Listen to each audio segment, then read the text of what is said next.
Good morning. Today we are going to be talking about the differences between business strategy, business model, go-to-market strategy, and business plan. What is a business strategy and why should you have one?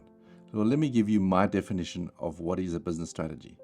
A business strategy is the framework of choices that will determine the nature and the direction of your business. Take 2 seconds and think back, what does that actually mean? I'm actually going to have a framework of choices, and these framework of choices needs to be developed and thought about before you build your business model, before you build your go-to-market strategy, before you build your financial model, before you culminate all of that into a business plan. Because this sets the direction. This says that you've looked at all the external factors, whether the technology of the day, where the technology is moving to, where is the market moving to, what are your prospects thinking of what is today and what they want tomorrow. Trying to understand those things, trying to understand government regulation, all these things that will impact your business model. So your job of the business strategy is to take all those things into account. And once you've taken all those things into account, you basically inculcate that into your business model, and then you look at the way you operate your business to be able to be in line with the strategy, to be in line with what it is that you're trying to accomplish. And what type of business do you want to have? That's the nature. And in what direction are we going to go? Because you must remember, if you don't get this right and innovation's moving that way and you moving this way, you're going to have a really, really tough time to survive in business. Let's unpack that for a second. What does that actually mean? So when you start off with your business, you've got a whole bunch of hypotheses. So whether you're in business today and you're currently going and you're a built-out business, or whether you're a startup, and especially if you're a startup or in your early years in your business, the most important thing is to be able to understand what is the nature of this business that we're building and what is the direction that we're going into. And by doing that, you need to actually also look at, so what are the framework of choices that I have that will determine the nature and the direction of the organization. Now, why would it be important to be able to understand what is the nature and the direction of an organization? Well, you've got to look at the future. You've got to look at where the puck is moving in your industry. Where is it moving towards? So if, for example, the puck is moving towards, if you think about it in the late 2010s, round about there, everybody was talking about automation. We need to automate everything in our businesses. We need to automate all our processes. And if you weren't automating your processes, you just weren't there. Then the goalpost moved, and it basically said that if we haven't got real-time access to information, so in other words, business intelligence, dashboards, all those types of things, if I don't have real-time information, then that's not an option anymore. That is a rule to win. And a rule to play is automation. So today, we're way beyond that. We're in a situation where automation is just not an excuse. You just don't deserve to be in business. Real-time access to information in terms of business intelligence, etc. If you do not have that data at hand in an insightful manner, then you actually don't have a process to go into. So that is business specific. But let's get down to industry specific. So in your specific industry, you might have a situation where the technology is disrupting the whole industry. Well, some person has went and found different technologies from disparate industries, brought them together, and they're going to actually make your niche in that industry a null and void.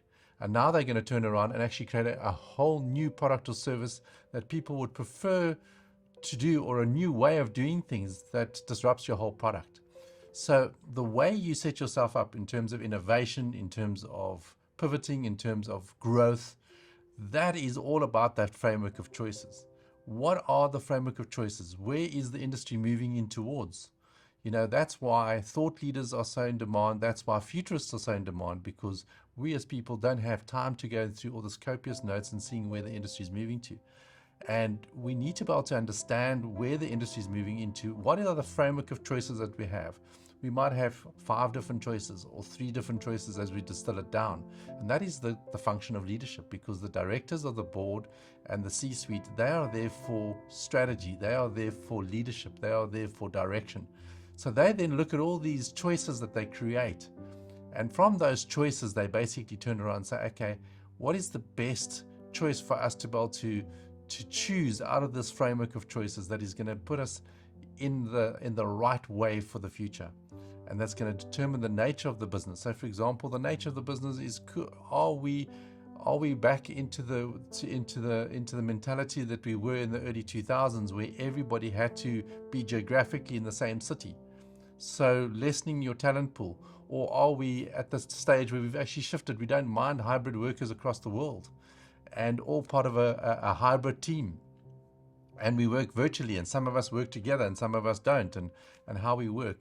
So all those aspects of a business is what it's all about, because you must remember, back in the good old days, I remember in the 2000s, you were limited from your talent pool in terms of the people that was in your geographical area. And so you get to a situation where you're very limited to be able to compete with the rest of the world, because who wanted to move to Cape Town, South Africa? People in Silicon Valley didn't want it. People in Germany or wherever else didn't want to. So the real issue at the end of the day is, in today's world, you can work with people from across the globe.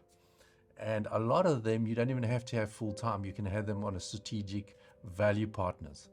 So all those things that we're going to have to cover in this process of actually understanding what does it take to be able to build out a framework. What should we look at? What are the components of what a framework looks like? Because that's so vitally important for you to be able to then basically say, okay, out of all those issues, what is the real choices that we need to be able to make? Because if you don't get that right, my word, the ramifications all the way into your business model, into your go-to-market strategy, operational model, designing your workflow processes to enable all those good and wonderful things, all of that comes into jeopardy. So the most important thing is try and understand what is strategy. It is the framework of multiple of choices that's influenced by multiple of factors.